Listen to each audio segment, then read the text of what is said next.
Hello, I'm Vic Gilgis and I'm going to do a video talk today on trying to give you all a perspective on burnout or avoiding burnout. Now, we're still on lockdown and about 2 weeks ago, Toyota, which is a car company in Derby, they all went back to work. And I mentioned that because I'm from Nottingham, not far away. And the bosses said that the production line was going to be slower than the normal rate so that people could get accustomed to the working conditions and the memory of what to do, muscle memory and all that, so they could get up to speed, which is a good thing for the management to do so everybody can get ease in without the production line seeming too frantic for them. And that reminded me of, and I'm showing my age now, a series on the television in those days called I Love Lucy. And it was about Lucy and her friend who got a job in a chocolate factory and were on a production line wrapping up chocolates, and the supervisor had informed them that their job was to, as each chocolate come along the line, to wrap the chocolate up and make sure that not one unwrapped chocolate got through to the next room, because it went up, or the conveyor belt went through a slot into the next room. And so she said, are you sure you can do it, girls? And they said, yes, of course we can, because it was their new job and wanted to do it well. And so what happened was the production line started and Lucy and their friend were quite happy because they were managing to wrap the chocolates up.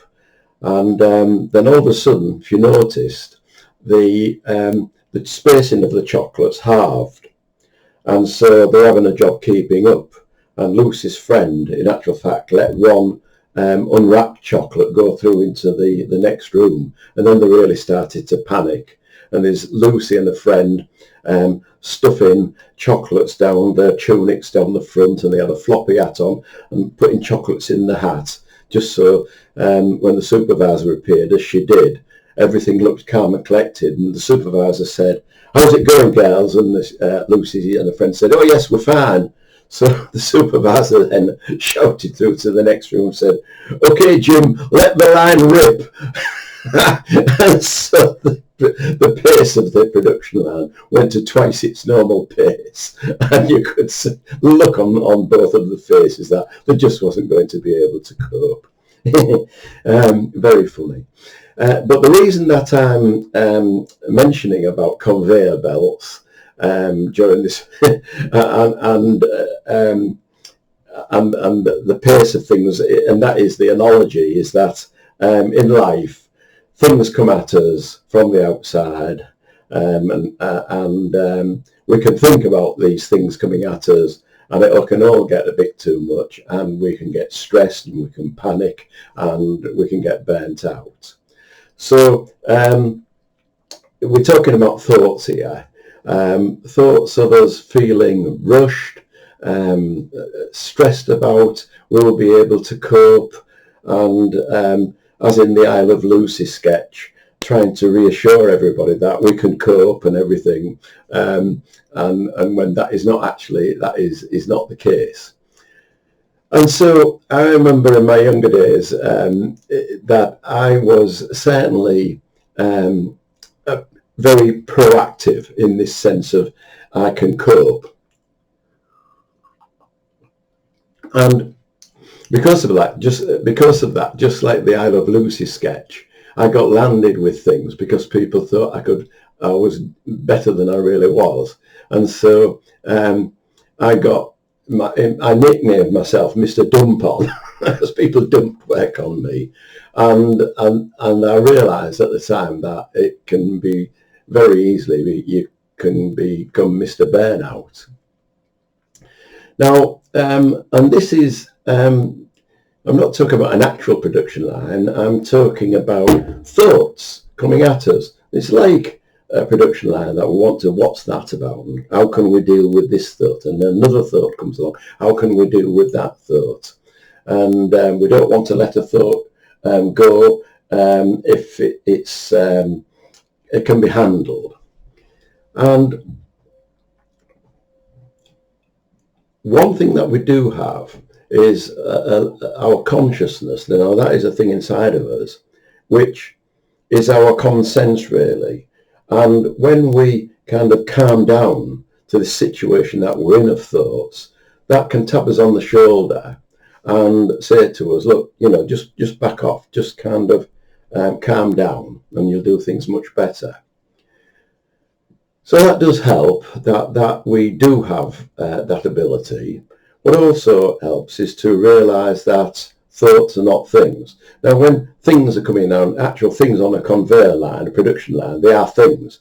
But in our thought system, our mind, they are not things, they are thoughts. And because we now know that all thoughts, good thoughts give good feelings, bad thoughts give bad feelings, that we can see that that kind of thought production line can often send us a little bit crazy. And we, like I said, this aspect of myself, this Mr. Macho, we can, and I was very proud at one time of, at the end of the day, congratulating myself that I handled this thought and I handled that thought, and they were really thoughts and not things.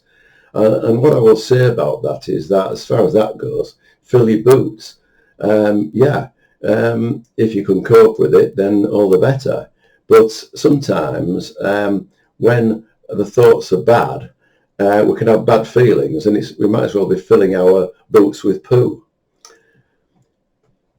To, again, get a better perspective on this and to slow that conveyor belt down, in fact, to start to realise that there isn't really even a conveyor belt, that we start to see that thoughts themselves are nothing in disguise.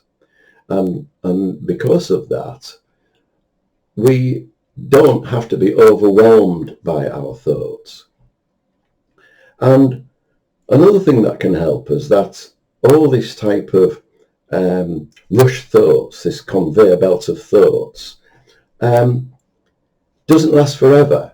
So that when we think we're in a maelstrom of thought activity and things are getting on top of us, just to remember that when this happened a few days ago or a few weeks ago or a few months ago, then now it's another thing. And tomorrow or the next week it will be another thing. And all these things settle down. So they can overwhelm us, get on top of us, and then as we become distracted and take our mind off them, and that's the secret there, it passes. So that is useful to know, that we do have a learning curve that we know that we have managed, and that whatever we experience, our thoughts, and that is how we experience life, is a time-limited experience, and therefore we will get over it. So explicit in all this, which is, I'm trying to help you with this, is that reminding you that you are the thinker. We all are the thinker, and we can choose which thoughts we wish to focus on. We can't choose to stop thoughts coming into our mind, because thoughts are like a bubbling cauldron. One thought, another thought, they are just random. They can be about anything. And once we realise this, that we cannot control the thoughts that come up, but when we start concentrating on the bad thoughts, we're going to get bad feelings. If we look at the good thoughts, we get good feelings. But again, the secret behind this is to not be overwhelmed by thoughts, as I've said, is because they're just thoughts. Wrong to say that they're just thoughts, but they are, they've come into form in our mind, and our mind, because of our conditioning, our knowledge, what the world has told us, will form a particular opinion of those thoughts and give a particular input to those thoughts. And that is not necessarily the truth. That's what I mean, is that we have the capability, all of us, you, me, everyone else, the capability of thought, of consciousness and life running through us. And that is the gift that we've got. And unfortunately, sometimes when it does come into form as a thought, we forget that we have the wonderful gift of thought, but it's what we do with that gift when it comes to us in the world of form. So I suppose what I'm saying here is that we can, if we wish, train the mind to look for good thoughts coming down the conveyor belt of life and go with those, and good thoughts, good feelings, and train our mind to detect bad thoughts coming down the line, knowing that if we go with those, and a lot of people do, we're going to get bad feelings. But the reality is that these things coming down the production line are not things, they are thoughts. And therefore, we can not take them seriously. We can enjoy them or we can fear them. So what we are in effect witnessing is an illusion. They're not things, they're thoughts. And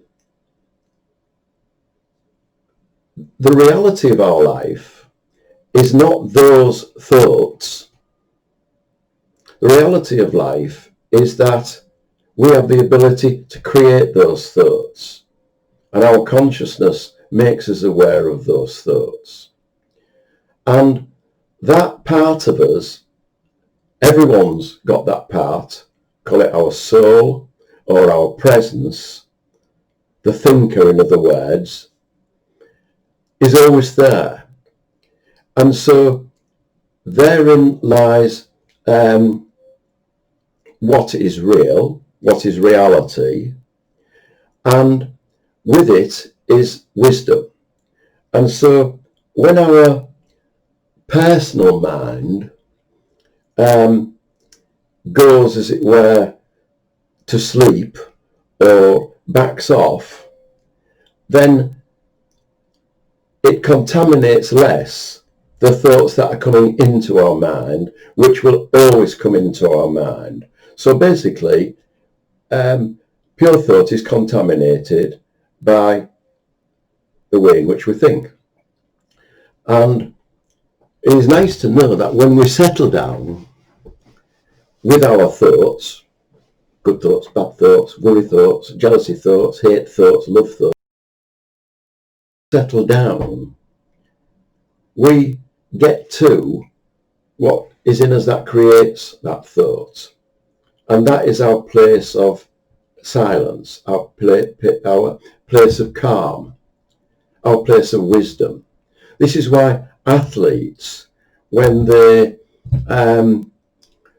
calm down to what is going on around them, the noise, like the outside, they make a perfect shot, for example. Because when you asked athletes, well, what happened there? You did it perfectly. And they just said, oh, I was in the zone. So everything else disappeared and their focus was purely on what they were doing, not all the outside interference. So this is the big clue, is to remember that our personal thoughts do obscure our wisdom, do obscure what really knows what is going on. So what is behind our thoughts about the conveyor belt of life will help us do the next thing that we need to do best. And the obviousness of what to do will start to become clearer to us. So the potential, when that conveyor belt of life, of thoughts about things, starts to turn us a little bit nutty or turn us to going a little bit crazy, the potential is to get away from this craziness. And so I suppose that's the secret to psychological stability, is to not let life rush us, to get the insight that we are looking at what we think is reality through our thought system, which is polluted by our conditioning and messages and all the rest of it. But behind all that, instead of looking outside to what the world tells us, behind all that, what is creating all that at that moment in time is everything we need, is the wisdom and the calmness. So coming near to the end of this video is to, my message is to not take life too seriously, meaning our thoughts too seriously. And that, in a way, is looking for some humility, the ability to laugh more at ourselves and not take ourselves too seriously. Come back, in a way, to our peaceful state. And when we do that, so come back to our state of peacefulness, our basis of wisdom, our basis of knowing, then we will start to see a world, knowing better what to do. We will start to see a more peaceful world because we'll be able to manage it better because we are looking at what is in us instead of coming from the outside. So I hope that's helped you give a perspective on burnout. And thank you very much for watching and listening. Thank you.